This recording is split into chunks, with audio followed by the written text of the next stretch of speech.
Halo, selamat pagi semuanya. Perkenalkan, nama saya Devi Safira. Di sini saya akan menjawab dari tugas belajar di luar kelas hari ke-9. Oke, yang pertama, pertanyaan mengenai cara membaca bagan kurikulum Bimba berikut ini. Oke, nomor 1, apa arti dari tanda panah yang terdapat pada bagan kurikulum Bimba, yaitu artinya mengikuti alur.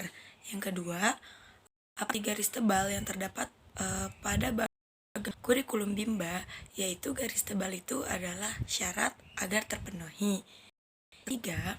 Apa arti tanda seru yang terdapat pada bagan kurikulum Bimba? Nah, artinya itu adalah harus berhati-hati. Yang keempat, jelaskan bagaimana cara membaca bagan kurikulum Bimba. Oke, cara baca bagannya, kita pertama harus ngeliat bagan. Mohon maaf, ini bagan punya saya banyak coret-coretan karena bagannya untuk pelajar ya. Oke, yang pertama kita bisa ngambil contoh yang paling atas ada 4 AVK. Nah, 4 AVK ini kita bisa lanjut nih ke materi 4 HVS dan D4 HVK. Ada anak panahnya ke bawah ya. Nah, kenapa sih harus ke situ? Karena sudah dijelaskan di bagan untuk anak panahnya kan ke arah 4 HVS dan D4 HVK. Nah, itu artinya kita harus mengikuti alur.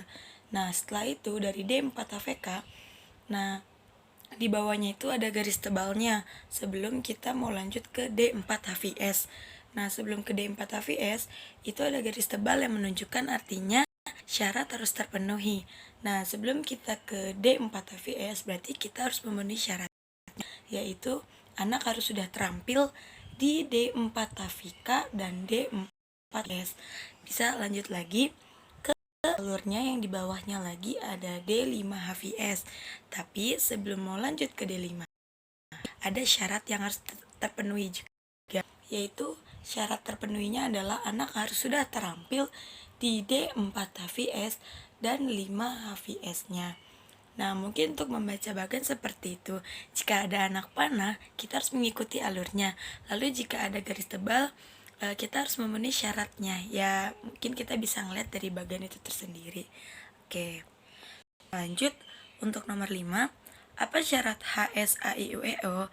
Yaitu anak sudah di HV AIUEO. Yang keenam, apa syarat modul B1A? Yaitu anak sudah terampil HSAIUEO, HVBDGK MPSY, dan D4 HVK. Nah, lalu yang ketujuh, apa syarat modul B1B? Anak sudah terampil B1A, D4 HVS, dan HVJLN TRC. Yang kedelapan, apa syarat D4 HVS? Yaitu anak juga harus sudah terampil di 4 HVS dan D4 HVK. Yang kesembilan, apa tahap selanjutnya setelah 4 HVK? Syarat selanjutnya yaitu adalah 4 HVS dan D4 HVK. Yang 10, apa tahap selanjutnya setelah B1A? Yaitu B1B. Yang ke-11, tahap selanjutnya setelah B1E yaitu B1F dan B4.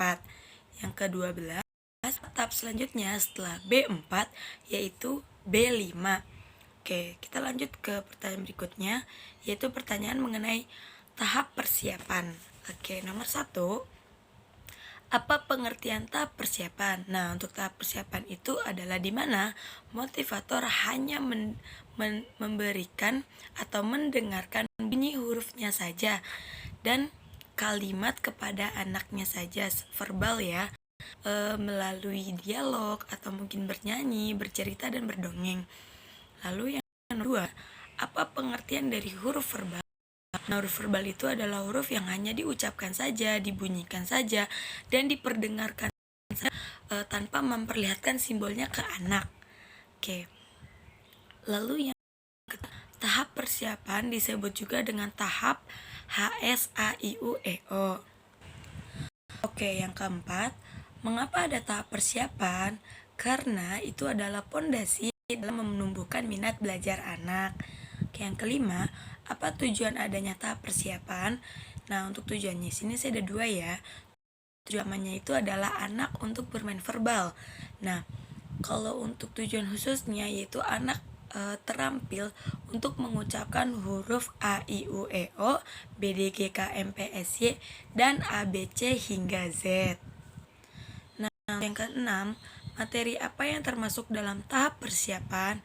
Nah, materinya itu ada HVJLNTRC, ada HVAIUEO, HVBDGKMPSY, 4 HVK, 4 HVS, 5 HVS, D4 HVK, D4 HVS, D5 HVS, dan D4 HVK. Yang ketujuh, bagaimana cara menyampaikan motivator dalam tahap persiapan? Yaitu kita dengan ekspresi wajah yang sangat ceria, yang harus menyenangkan dan bahagia, lalu tidak untuk menerapkan sistem fun learning untuk anak. Oke, yang berikutnya pertanyaan mengenai HV A I U E O. Oke, nomor 1, apa pengertian dari HV A I U E O? Yaitu pengucapan bunyi huruf A I U E O tanpa memperlihatkan hurufnya. Yang kedua, apa tujuan utama dan tujuan khusus HVAIUEO? Nah, tujuan utamanya itu adalah anak menyukai kegiatan bermain huruf verbal AIUEO. Nah, tujuan khususnya itu adalah anak terampil untuk mengucapkan huruf AIUEO. Yang ketiga, bagaimana cara motivator mengenalkan HVAIUEO? Nah, motivator itu harus mencontohkan terlebih dahulu cara mengucapkan huruf A, I, U, E, O secara perlahan-lahan dan berulang-ulang melalui yel bimba dengan cara yang menyenangkan, lalu bisa dengan berdialog atau mungkin bisa dengan bernyanyi juga. Lalu kemudian motivator juga harus mengajak anak menirukan cara pengucapan huruf A, I, U, E secara perlahan juga dan berulang dengan cara yang menyenangkan juga. Oke, berikutnya pertanyaan mengenai HVBDGKMPSY. Oke, pengertian dari HVBDGKMPSY yaitu adalah pengucapan bunyi huruf BDGKMPSY tanpa memperlihatkan huruf simbolnya. Yang kedua, apa tujuan utama dan tujuan khusus HVBDGKMPSY? Nah, tujuan utamanya itu sama seperti tadi HVAIUEO, yaitu anak menyukai kegiatan bermain huruf verbal BDGKMPSY, dan tujuan khususnya yaitu agar anak terampil mengucapkan huruf BDGKMPSY. Nah, yang ketiga, bagaimana cara motivator mengenalkan HVBDGKMPSY?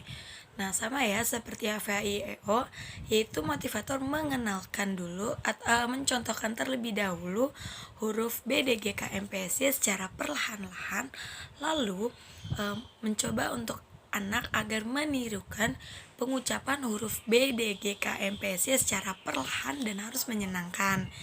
Oke, yang berikutnya pertanyaan mengenai HVJLNTRC. Nah, apa pengertian dari HVJLNTRC? Ini itu adalah pengucapan bunyi huruf JLNTRC. Nah, tanpa memperlihatkan huruf simbolnya ya. Lalu yang kedua, apa tujuan utama, tujuan khusus dari HVJLNTRC?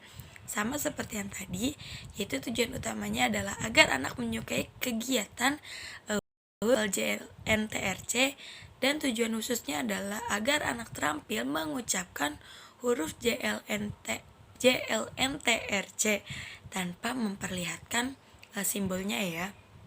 Lalu bagaimana cara motivator mengenalkan HVJLNTRC? Yaitu dengan cara motivator mengucapkannya lagi atau mencontohkannya lagi terlebih dahulu secara perlahan dan menyenangkan, lalu mengajak anak agar menirukan untuk mengucapkan huruf JLNTRC secara perlahan juga dan dengan cara yang menyenangkan dan bisa melewati lagu-lagu atau dialog atau dengan dongeng. Oke, untuk pertanyaan berikutnya yaitu mengenai HVABC. Di sini saya sebelumnya tidak tahu ada HVABC. Yang saya tahu mungkin ada HV AIUEO, tapi sini saya akan mencoba menjawabnya Nah, untuk pengertian HVABC yaitu pengucapan bunyi huruf A, B, C tanpa memperlihatkan huruf simbolnya. Lalu yang kedua, apa tujuan utama dan tujuan khusus dari HVABC?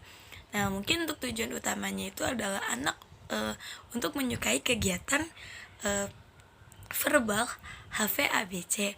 Lalu untuk tujuan khususnya itu adalah anak untuk menguasai atau terampil dalam pengucapan huruf verbal ABC-nya. Lalu yang ketiga, bagaimana cara motivator mengenalkan HVABC?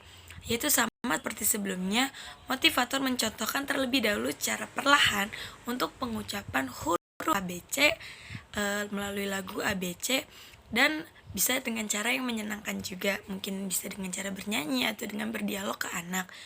Lalu kemudian motivator mengajak anak lagi untuk mengucapkan ulang huruf ABC saja dengan cara yang menyenangkan. Oke, mungkin itu saja jawaban dari saya dari tugas belajar di luar kelas hari ke-9. Kurang lebihnya saya ucapkan mohon maaf. Terima kasih. Salam Bimba, tetap semangat dan terus belajar.